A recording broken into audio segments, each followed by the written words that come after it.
Good morning, everybody. Hopefully you had a wonderful weekend. We're going to be talking all day today about how to get you in front of some new people, and so this is a good call for you to be on. Before we do that, a couple of housekeeping things. Number one is Thanksgiving hours for 5Q and ECA marketing. Our offices will be have normal hours for Monday and Tuesday, and then we'll be closing at 2 o'clock on Wednesday and be closed all day Thursday and Friday. So one of the things that people always ask me is, what books do you recommend, Mike? Here's a book that I would recommend. It's called Limitless, and it talks to you about how you can learn anything. It talks to you about how to arrange your life to be more open to learn anything. And this guy, Jim Quick, he has mentored many top athletes names that you would know, many Hollywood stars names you know, many business leaders names you would know. They look at him as their mentor. He's just this young guy, but he's really got a handle on how you can really do anything that you want in life, whether it's build a business, learn a language, become better at anything at life.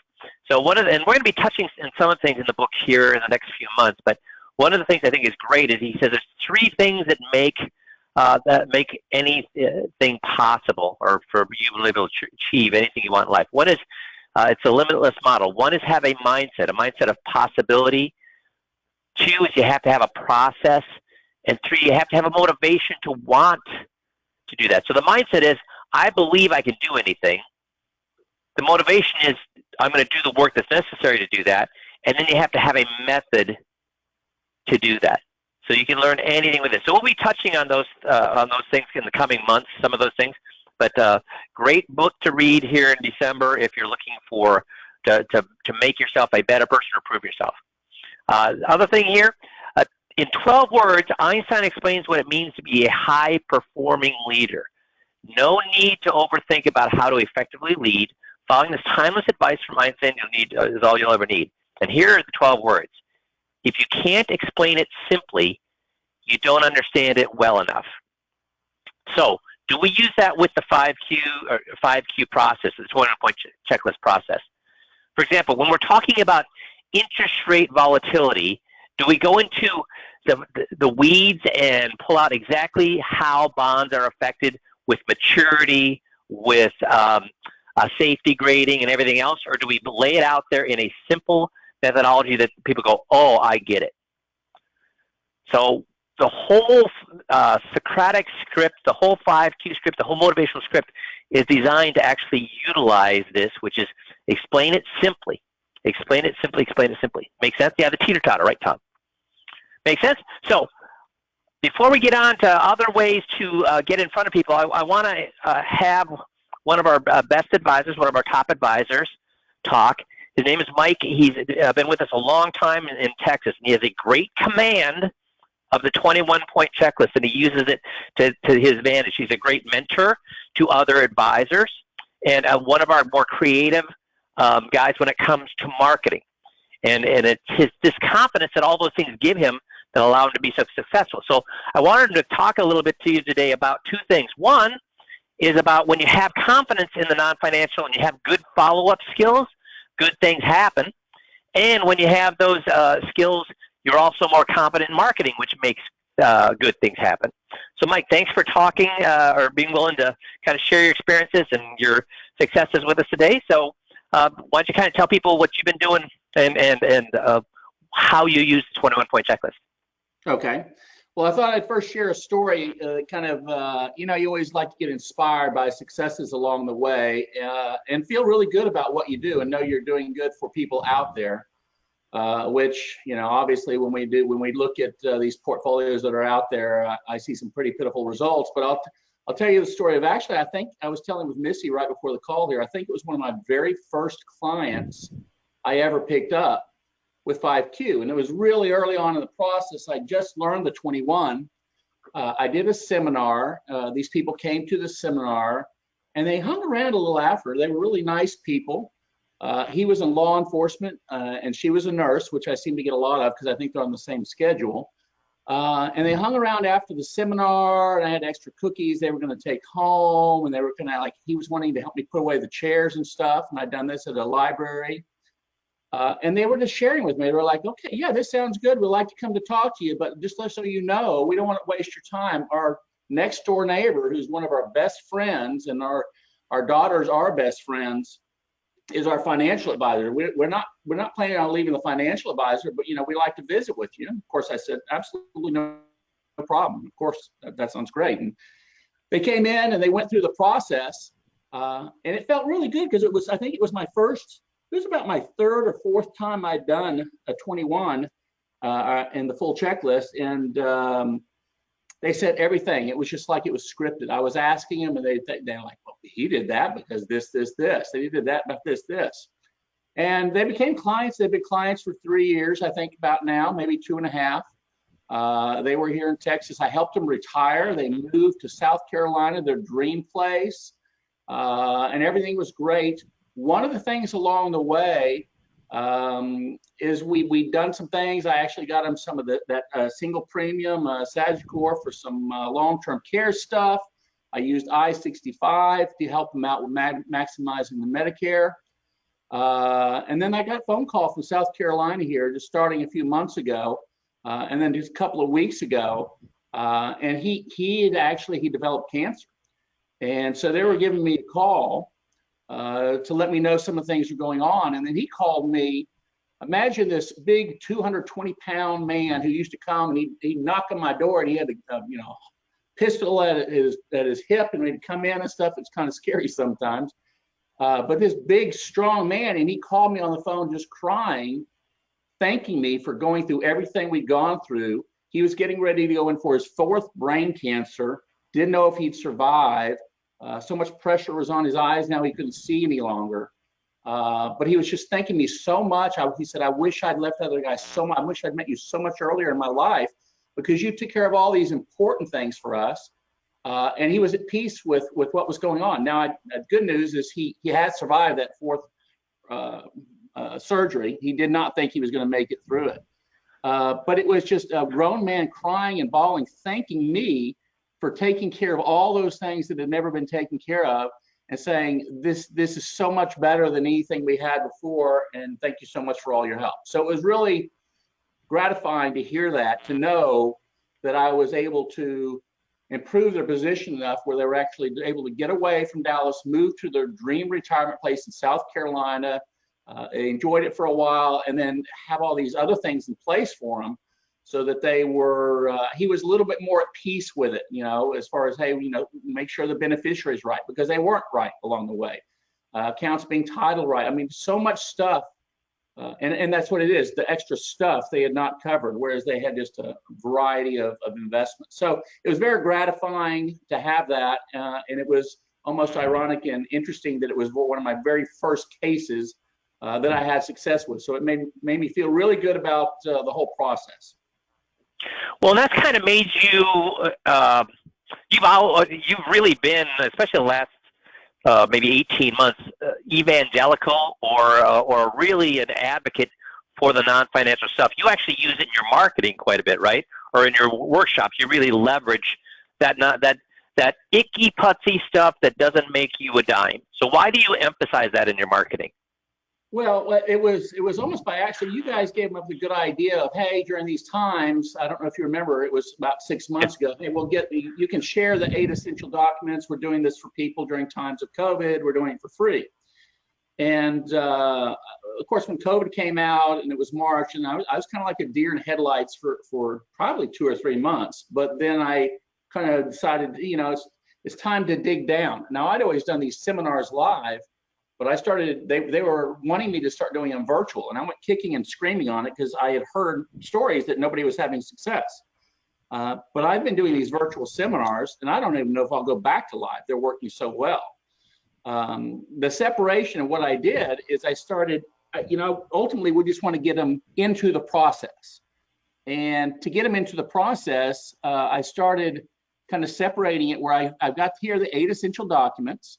Everybody, and I always look at it as this: if I just get them, I created a nice bound book. I mean, it's a padded book with dividers, and I mean, it's not just a PDF that I send to them. It's a nice book, and I even send it to them 2-night FedEx. So when it's all said and done, it's probably a It's $20 for the FedEx, and the book itself is probably about $12 out the door. So they're $32 a piece where I send them out.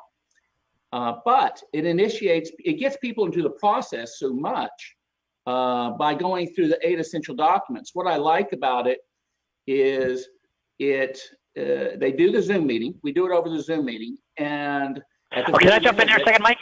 Yeah. So do you send that binder to those folks prior to the virtual webinar, or only those people that raise their hands and want to go through it? Raise their hands. So I start the webinar. I'm having a lot of success. So I sign up. I have, our target is to have 20 people on the call, and I'll have 18 to 22 people on the call. And I think I'm engaging with the audience enough where I only have 1, maybe 2 drop off. If I have 20 people on the call, I will have 15 or 16, because I have the pop-ups, and they'll have the offer of getting your 8 essential documents. And I'll also drip in there. I'll say something about, the full checklist, and also about the tax mapping. I'm going to jump in there a second. I'm going to jump in there again, Mike, just so people understand. So you're engaging with them. So you're just like a regular in-person webinar. You're talking to them back and forth, getting answers, going back, getting answers, going back. It's not just you gabbing for an hour, right? And second of all, these pop-ups, talk about these pop-ups that are happening. It's so White Glove is a good. I agree to use them, and they kind of do the pop-ups for you. So they help navigate through this stuff. And so the pop-up. Describe what a pop-up is. Yeah. A pop-up is whenever I say something about and if you'd like, make sure you get your free 8 essential documents book. Everybody can implement it into their plan, is what I say. They're general. Now, some of the things we're talking about on the call or the webinar today, we individualize for yourself, and that's the 24. And I kind of touch on this. So I do little commercials. But everybody's like, why not? If it's free and it's 8 essential documents, why not? And on the screen, it will just pop up, and all I have to do is click on it. And if they click on it, then it links to my stuff. I know that they've requested it. They can also immediately make appointments. So it goes to my Calendly and goes to my site. So if I have 20 people on the call, I'll have 16 of them or 17 of them request the 8 essential documents and or also request full checklist or the tax mapping. I will have 6 of those people actually go on and make appointments before the call is even over. It's just generating a lot of good stuff. And I think that the idea, what I like about it is the fact that when I've gone through this process with them, they almost feel like they're clients already, right? Versus if we do the agreement meeting, there's a little, the way I used to do it when they came in before, it's like all or none, and then it was a 2-hour meeting later. But by doing this, it's kind of breaking the meeting a couple. And the second meeting, when I do the full, we review the 8, but we're able to do it a little quicker pace so that my full checklist meeting isn't 2 hours, it's only about an hour. But we've reviewed the other, and then we put the other on top of it. But everybody's engaging is the bottom line, and it's by just them having. I always say I want to get a number of certain books out, because I know if I get X number of books out, I can convert X number of people. So it's just a matter of getting them engaged into the process, and it's better. And then you were talking about live and engaging. I make it interesting. I give out prizes, but I've switched to doing it even as a rebroadcast now. So the rebroadcast, they think they're hearing me live, and I'm giving out prizes. And I go back later if people answered it correctly, and I'll just call them, hey, congratulations, you got the prize. Sorry we couldn't, acknowledge you during the seminar.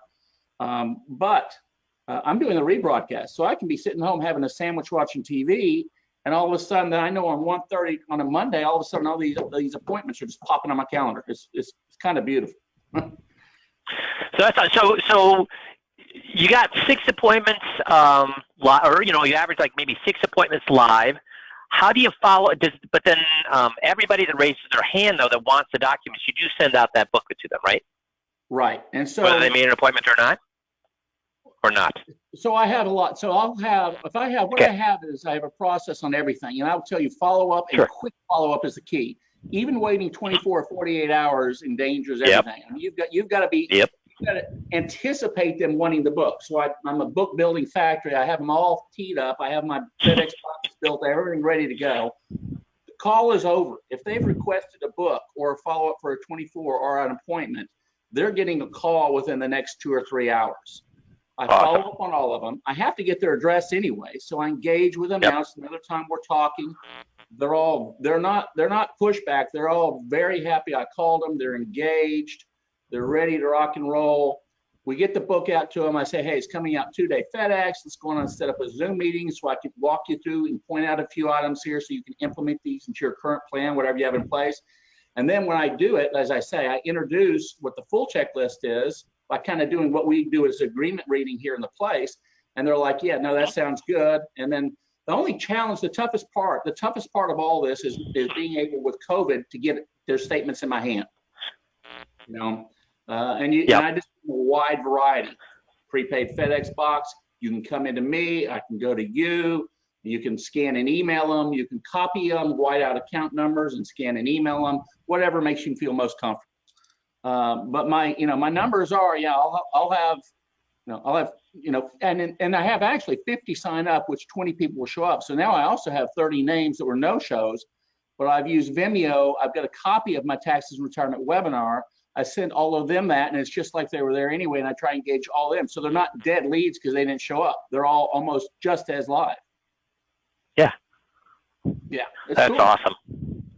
That is awesome. Well, congratulations on your success, and the modifications you've made sound like they're just perfect for the environment we're in. And like you said, when you do a live seminar, you're not able to be having a sandwich at home and having people sign up for appointments. So I mean, even when things get back to normal, this is a way that makes sense to move forward. And I think what happened is earlier, when this first happened in March and April, people didn't even know what Zoom was. They didn't even know what getting in line and doing things were. I mean, we do, but the average citizen did not. But I think over the months, they become so comfortable with this virtual thing. And it's just like companies. How many companies are going to go back to having all their people in their office, do you think? Not many. Because they're thinking, hey, you know what? People are productive at home. We can do a lot of stuff on the internet or via video. We can save ourselves a lot of real estate costs. We'll just have people at home. I think the same thing has happened to the consumer, where at first they were a little bit skittish about these getting their information online, but it's the new normal, and they're okay with it. And Mike, congratulations to you for being one of the, and that's why you're reaping all these benefits too. You're out there before any other advisors are out there, really, because they gave up in March because they weren't working in March. But because you're out there now doing it and people are more open to it, you're the only one out in your environment doing that. So congrats on being brave enough and confident to do that, and on your success. So I really appreciate you sharing that and with everybody today. You bet. No, it's all about, it's interesting, what you introduced there, that word process, and that's what I look at it as. I look at it as a process, and I literally have written down everything from the thank you notes to the what time to call to everything. And then you take that whole group of 100 little moving pieces in the process, and then always try and make each one of them better along the way, and just make the numbers. That's exactly right. Numbers better. Right, because you can't do these things onesies and twosies. You wouldn't be able to do all the steps that you have right now if you hadn't created a machine. Like you said, you have a bookmaking machine. You have a thank you note machine. If you systematize it, all those things are possible. If you're just winging it every time, your head would explode. So great job on doing all those things. Just like the no-shows, the no-shows before I might not have followed up on, but there's no way I'm going to let those leads go. No. So that is awesome. Thanks for sharing it. And we're getting so guys, why don't you let Mike know that you appreciate him. So on the comments, let us know that you appreciate Mike being on there and sharing his experience and his success. Yeah, it's all cool. So thanks, Mike. Share with anybody. Yep, everybody's saying good stuff. Thank you. So thanks again, Mike. You and your family have a wonderful Thanksgiving, and appreciate you sharing this stuff. You betcha. Take care. Thanks, Mike. You bet. You too. Okay, so we see that people are now having success with online webinars where they didn't 6 months ago. And we're going to talk about that here, Missy, when? In a couple of weeks? Yes, 2 weeks from today, actually, we'll be talking about that. Okay, so we'll get into more how Mike's, the system Mike's using, how it would work for you guys, etc. So we'll get into that here in a couple of weeks. But today I want to talk about something you can be doing what's your number one goal in, first of all, what's your number one goal in December, guys? What should you be all doing right now between Thanksgiving and the end of the year? What should be in your calendar? Yeah, mastering the scripts. That's right, mastering the scripts. Now, in between there, I think Matt has reached out to most of you and said, now is also time to be doing annual reviews. And when you're doing the annual reviews, is a great time to be doing what? What should you be doing every annual review? What should you be doing? Little hint on the screen right now. Using the referral script. The 2-minute referral script. Making sense? Okay. So, but there's another way to get referrals. Almost guaranteed way to get about 20 referrals a year. I only talk about this every couple of years because most guys don't want to do the work to do this. But guys, how much work would you do for 20 referrals? A lot or a little?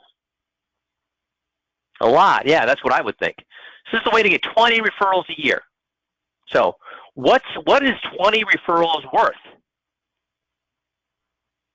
How many referrals will you close? What would a bad advisor? How many referrals would a crappy advisor close? Let's go with the low end of the totem pole here. Say half. Yeah, 50%, Kevin. 50%. So again, this is not an easy way to get referrals. Annual reviews is using the 2-minute referral script an easy way to get referrals during annual reviews. Is that easy or hard? That's easy. That's super easy. The way I'm going to show you is hard, but you're also can generate referrals when you want them. Okay, so it is hard work. So it's the 5QES Client Advisory Board System, the Special Forces edition, and you can find it right here under the Archive Library, Client Advisory Board, Special Forces System. So why would you want to use that? Well, first of all, let me see. So why, first of all, do normal referral scripts not work? Why don't we get a ton of referrals? Because if you don't use our referral script, all the other referral scripts out there, like I get paid in 2 different ways, or do you know anybody, or if you use those other scripts, what's happening? You're saying, hey, first of all, you need to help me out. And what do they think? I already helped you. I gave you my money. I don't need to help you anymore. Or you say, hey, you need to help your friends out. And when they say you need to help your friends out, they're thinking, I'm not going to do that, because you have to approach their friend, neighbor, or relative and say, hey, got to work with Mike. He's an awesome advisor. He gives you great investments. You got all these non-financial things. You got to work with Mike. And what is their friend, neighbor, or relative going to tell them when they do that? Thanks. Got a guy. And when will your client ever make that referral again? They won't. So they're not going to help you. They're not going to try to help their friend, neighbor, or relative. You know what? It's their own business. But who will they help? They will help themselves. So that's why our referral script works. Now, the other reason people will make referrals is if you've got something that nobody else has. If you're the only guy in town that has something, will they be willing to make a referral then? Yes. Because people like to feel good. They like to feel like they know more than other people, right? They like to feel like they know more than other people. So it's like if you've eaten at a brand new restaurant that's really good, what's the likelihood you're going to tell other people about that restaurant? High or low? High. Yeah. New movie that nobody, first movie, first weekend out, you saw it, you think it's awesome. You're also going to have a high likelihood of talking about that because things that other people haven't experienced yet. So what we're going to talk about today is how you can create referrals by having something unique that nobody else has and getting people to go out there and talk about it. So we're going to talk about how we will get those referrals. But first, let's just talk about how we do or why we want to do a client advisory board, why it makes sense. First of all, has anybody on the call ever done a client advisory board? Get some yays if anybody has.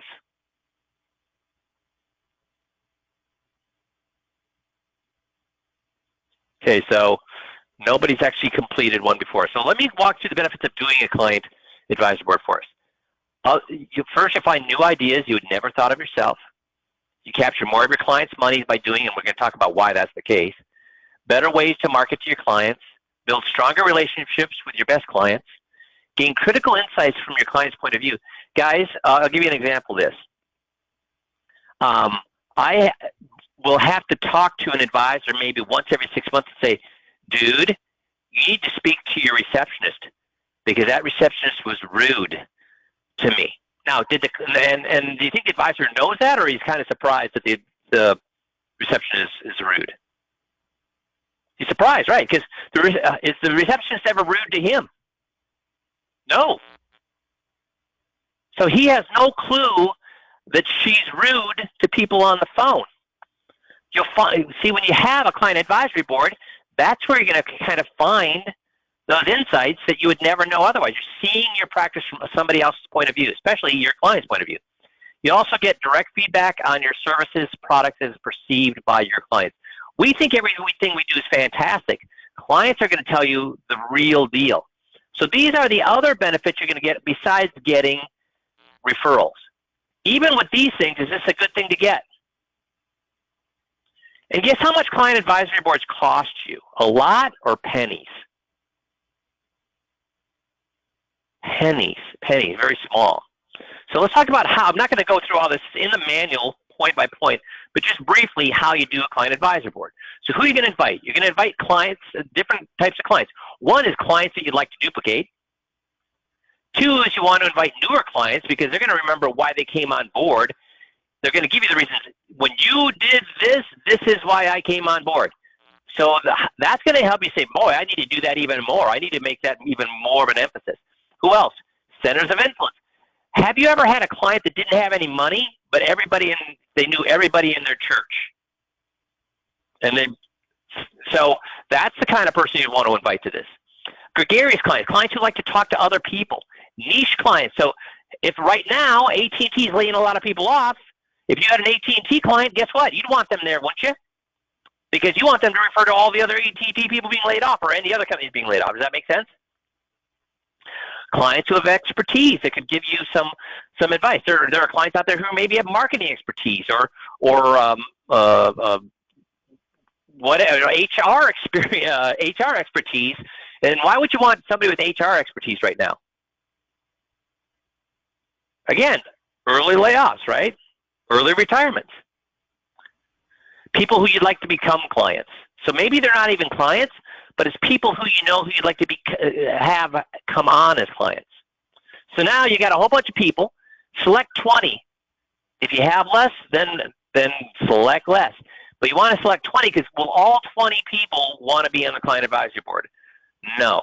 You're shooting for maybe 8 people. That's what you're shooting for, okay?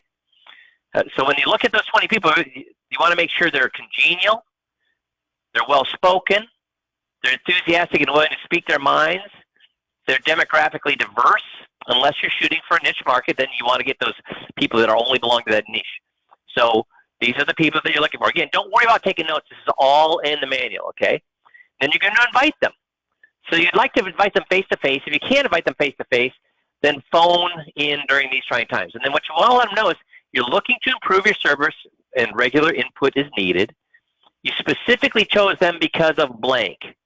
I specifically chose you because you were one of my first clients. I specifically chose you because I really appreciate your insights. You tell them why you chose them. You're not just out inviting everybody on your list. You invited them specifically. Make them feel special. You tell them the topics that the client advisory board is going to discuss. You can tell them how long it would take to do that. It's going to take 3 months. There's going to be 3 meetings, 1 meeting a month. You let them know how long that is because nobody wants to sign up for an unending tenure. The number of meetings planned, and then the perks they'll receive. Whether it's the perks is, if it's live meetings, you're going to have maybe a late dinner every time that you have it, or whatever it may be. Or you're going to give them a gift card at the end. So come up with a perk that they'll receive for being part of the client advisory board. It's your first meeting. You're going to let them know the board's purpose. You're going to review the meeting times and the number of planned meetings. Even though you already did it, you're going to do it again just to make sure everybody's comfortable with that. The policy and meeting attendance, and we'll talk about that here in a bit. Any preparation required before the meetings. Reminder of perks received. And then you're going to talk about the ground rules. Don't take anything personally that's talked about. Don't talk about personal or private issues. Don't discuss individual accounts. Do be cordial and courteous.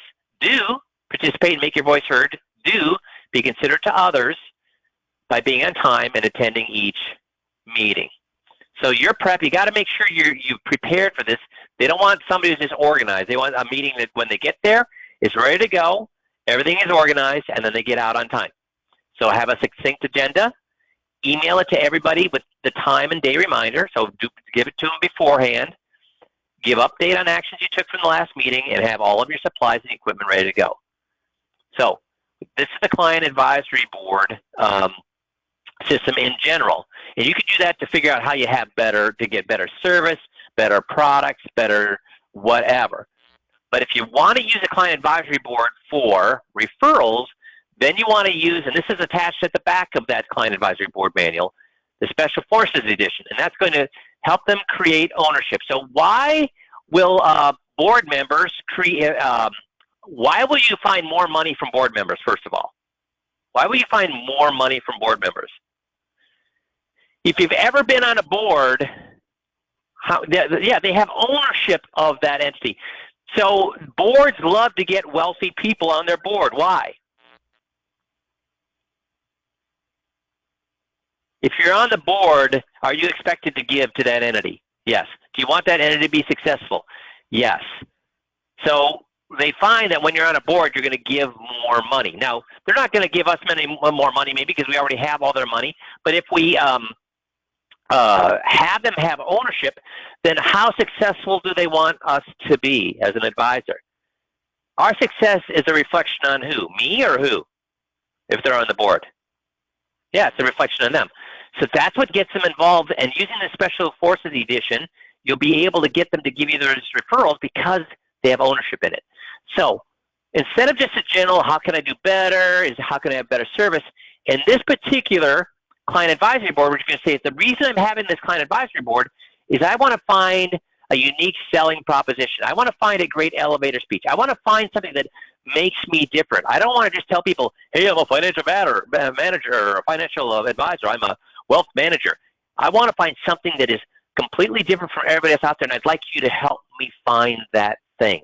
Now, do we already have a USP, guys? Everybody answer this, please, with a Y or an N. Do we already have unique selling propositions? Yes. So guess what you would be able to do during the client advisory board? You can guide them or drop hints so they come up with those same unique selling propositions. Now, if they come up with another one, fantastic. But the likelihood of them coming with another one, not being familiar with our industry, is very low. But if they do, fantastic. But you already have 2 unique selling propositions, right? Which is what? We're able to what? We have a program that will replace your spouse's Social Security at your death, or we have a program that will give 2 years of long-term care with no expensive annual premiums. So we have those. We can guide them in the conversation towards those unique selling propositions. And again, this is outlined on how you do that in the actual manual. So when the group is finished with the 5 QES, get their opinion. So here's how we're going to get those referrals from them. Because once they've come up with that unique selling proposition, what you want to do then is you want to when the group is finished coming up with that unique selling proposition, get their opinion of what would happen if you ran into something on the street and they asked what you did. If you use the 5 QES and they said, really, how would they ask really how you do that? So if somebody said, if you're at a party and you say I'm a financial advisor or I'm a wealth manager, what is that person going to do 9 times out of 10 if you tell them that? Yeah, they're going to walk away, right? Get out. They're going to disengage as quick as possible.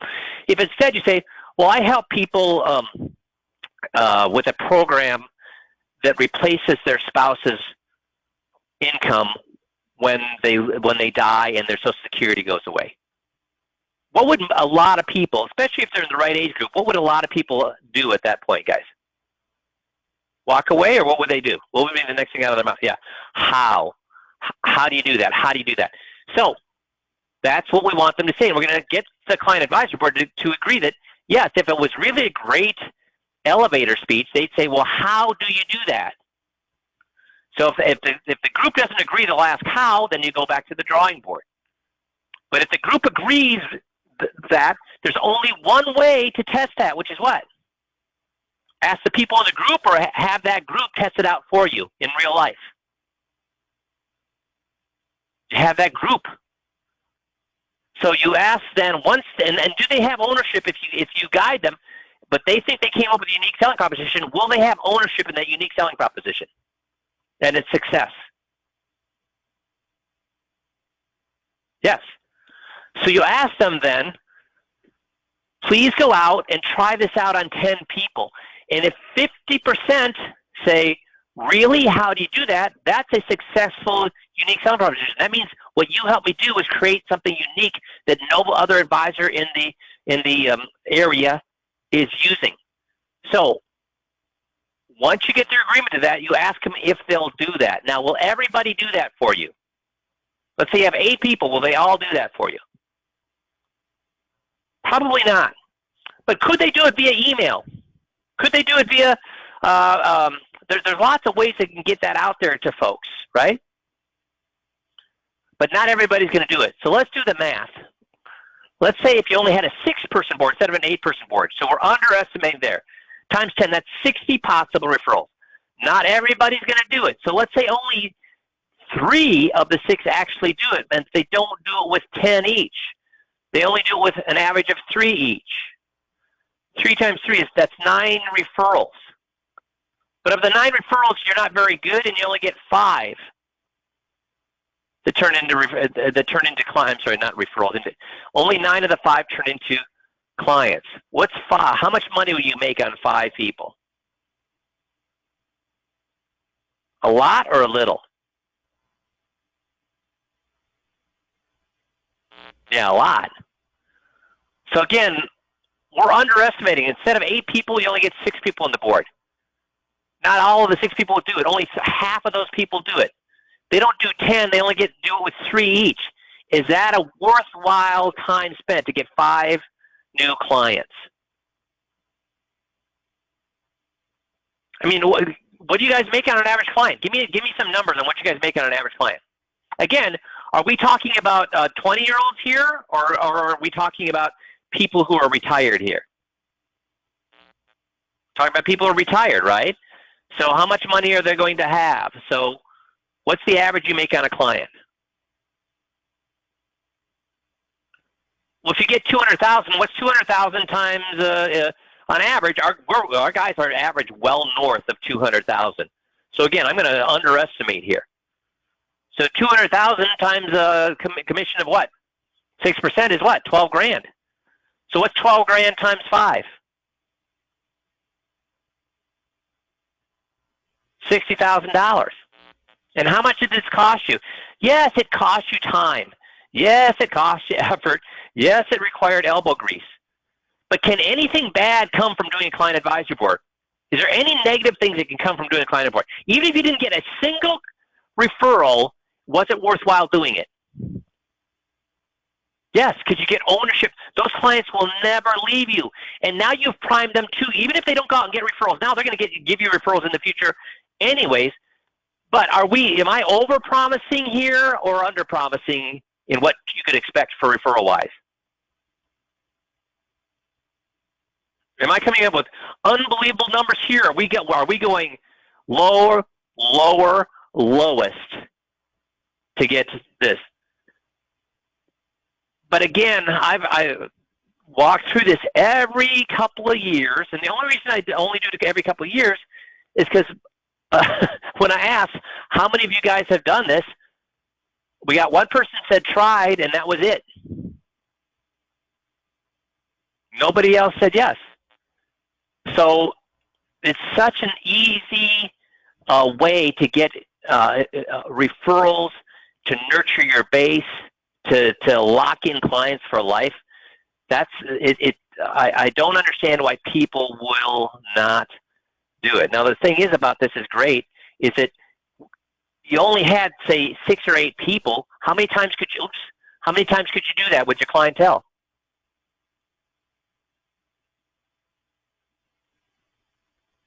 Depends how big if you got 200 clients, how many times can you do that? Every quarter. You can do it every quarter for 3 years, right? And then with the referrals, guess what you can do? You can do it over again. So please at least download that. So go to the library. I wonder if I can get back there. Come on. Go back to the library. At least download that. Look at it.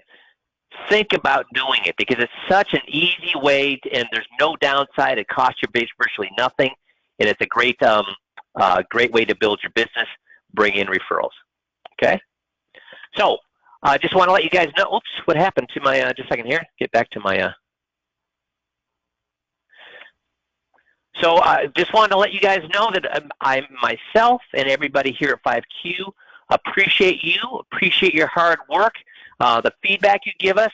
I want to thank you since it's the thanking season. I want to thank you for being part of 5Q, making my job and everybody else's job fun and enjoyable. I hope you and your family have a wonderful Thanksgiving, and we will talk to you all next Monday when you've all gained a few pounds. So thanks, guys, for being on the call. Have a great holiday. We'll talk to you in a week. Thanks, everybody.